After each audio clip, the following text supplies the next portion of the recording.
Around here, the TMS crew, the sisters, we are not going to entertain the idea of being scared and letting fear hinder us from what it is that we are going for. So if you are starting to realize, actually, maybe what's stopping me from approaching the things that I really want is fear, that's fine. Admit it. Give it a name. Because remember, it doesn't mean you're weak and it isn't something that you cannot get over. Hey sis, it's Courtney and I'm back with a little bit extra on TMS Plus. Today we are going to be talking about why you need to stop letting fear block your blessings. We've talked about it before on the podcast episodes, but fear is one of the biggest things we allow to stop us from really welcoming happiness into our lives, and all the things that we are aiming for, all the things that we are leveling up for, we can really block them with fear. So we've decided that we're going to deal with it head on together on today's episode. So why is fear such a big problem for women? A lot of us have learned to be scared. We've learned to approach things with the past in mind, with past failures or with past trauma. And whether it's a new relationship or a new career opportunity, a lot of us draw on past negative experiences or our feelings of unworthiness or insecurity to intimidate us into thinking what lies ahead of us is something we can't handle. The second issue is a lot of us think that fear equals weakness. A lot of us have subscribed to this really unhealthy notion of being a strong woman, thinking that we have to show a disproportionate and toxic amount of strength in order to be considered worthy or good enough. And a lot of us have put ourselves under a lot of pressure and we feel as though we can't speak up about our need for help. Just because you feel intimidated or overwhelmed, it doesn't make you any less worthy and it doesn't make you any less capable. It just means there's something that you need to grow past, there's something that you need to acknowledge and work on, and you're worth that time to be worked on. You're worth having help. You're worth taking a break and really centering yourself and really understanding what is going on within me, what is going on within my mind. Why do I feel fear? Admitting that you are scared, admitting that you are nervous, admitting that you may even be intimidated is not a sign of weakness.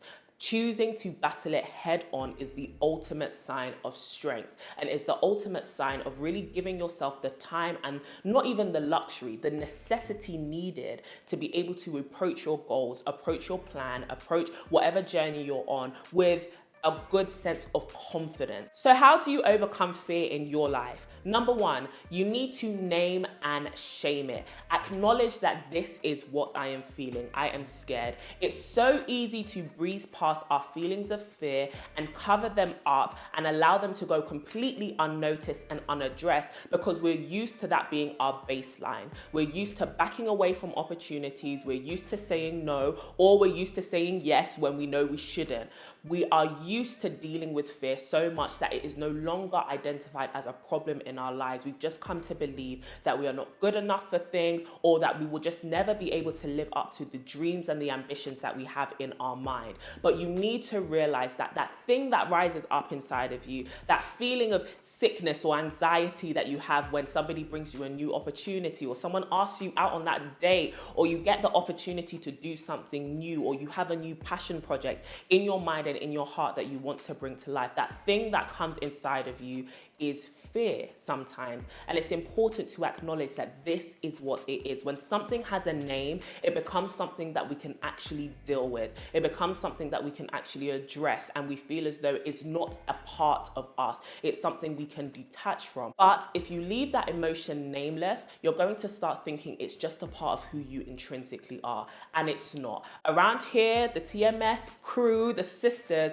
we are not going to entertain the idea of being scared and letting fear hinder us from what it is that we are going for. So if you are starting to realize, actually, maybe what's stopping me from approaching the things that I really want is fear, that's fine. Admit it. Give it a name. Because remember, it doesn't mean you're weak and it isn't something that you cannot get over. Number two, start small. It's important to start dealing with the little things, the little hurdles in your way to prime you up to deal with the bigger things. So maybe you've been stopping yourself from making new friends. That's fine. Take the first step and message somebody. Send them a message, get over that initial anxiety. Then ask them, do you want to go out for coffee? Can we hop on a call? Can we get to know each other more? If you're trying to network, ease yourself into adding somebody on LinkedIn before you go and jump into a full-blown networking party if you've got some, you're a little bit introverted like me.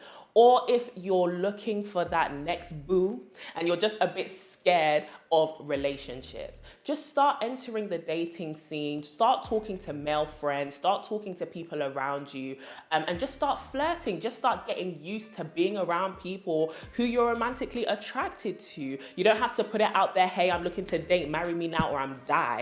That is not what you need to do off the bat. But what you can do is start putting yourself in environments that start making you feel a little bit uncomfortable. If you're trying to save, if you come from a family where no one really has money, or you find it difficult to make money and keep money, just start putting little bits of money away here and there into your savings. Start making small, better decisions. Don't buy that coffee that morning. Make that sandwich at home. Get yourself used to making small decisions that accumulate into bigger milestones. And then when the bigger things start coming up, when that new job opportunity comes, at least you're used to speaking. You're used to speaking to people in professional environments because you've been doing it for a while now. You've been taking baby steps. Walk before you can run so that you don't get intimidated by this journey of letting go of all the fear that you've held on to for a long time. Number three, recognize your tells. Now, for a lot of us, we don't like to acknowledge that we feel scared, and therefore, the things that happen to us, our responses, our physical responses to fear, we don't really pay attention to them. One of the biggest things I've noticed about myself is when I get fearful or when I get nervous, I start to get really panicky. I start to feel very overwhelmed and I begin to feel anxious about certain things. And my initial response is usually to just not deal with them. Recognizing that it's not that I'm losing passion or that things aren't working out for me, but rather it's because I've disengaged has been one of the biggest things that has helped me overcome fear, because I realize when I'm starting to feel it. For example, a really basic example. If you don't know that you feel anxious about something, or that you're feeling anxiety, but every time somebody comes to you and talks to you, your stomach starts to hurt, your palms start to get a bit sweaty, you start to get a bit of a headache. Your body is actually telling you, you feel scared, you feel frightened. It's having a natural response to the new stimuli, the new situation. Paying attention to those tells that your body is giving you and that response that your body is having is going to help you notice what's actually going on with your body. You need to get in tune with what is happening to you. You need to face your emotions head on. It's easy to not get in touch with your feelings and not connect with what you feel because you think it might be a waste of time, or you're just waiting for these feelings to subside. But really pay attention to what is going on with your body. Pay attention to what is going on in your mind. Thoughts are one of those things we allow to run rampant in our minds every single day. But I really challenge you today, sis. Pay attention to your thoughts. Pay attention to the things that you are telling yourself. Pay attention to the thoughts you have towards that new opportunity, towards that person that comes into your life. Pay attention to yourself so that everything that is going on in your mind no longer becomes subconscious, but you're actually consciously tackling it and noticing it so that you can deal with that fear at the root. And lastly, ask for help. If you feel as though something is making you feel scared, intimidated, insecure, there is no shame in admitting it to a friend, a sister, a family member, or even a co-worker, and let them know, I'm feeling this kind of way, please help me. Vulnerability is one of the ultimate ways to display strength. If you can be vulnerable about the way that you are feeling to the appropriate people and ask them for help, you are allowing yourself to not just face your fear, but also acknowledging that you don't have to face your fears alone. Here at TMS, we always encourage doing things in community. You do not have to do life alone, and that includes facing the fears of life. Do it with a sister, do it with a friend. Allow somebody to be there with you to help you fight the things that you are scared of. And even if it means that you've got some deep-rooted fears that are stemming from things like trauma, going to see a therapist and admitting that you want help to be able to deal with these things is not a sign of weakness at all. And it may just be what you need to help invest in yourself and move on from this feeling of fear. So if you are looking for a therapist, we've got a link down below for you to get 10% off BetterHelp, which we have both used, myself and Renee, to go on our therapy journey. And it will be something that will definitely benefit you, as it is affordable, accessible, you can do it anywhere. But that journey of really tackling your fears can really be made easier if you have somebody who really understands fear, who understands the mind, who understands the body, helping you along your journey. But as always, we will be back soon with a little bit extra stuff. But until then, please be sure to like, comment, and subscribe. Share this video with another sister and someone who could benefit from hearing about why you should not be entertaining fear in your life.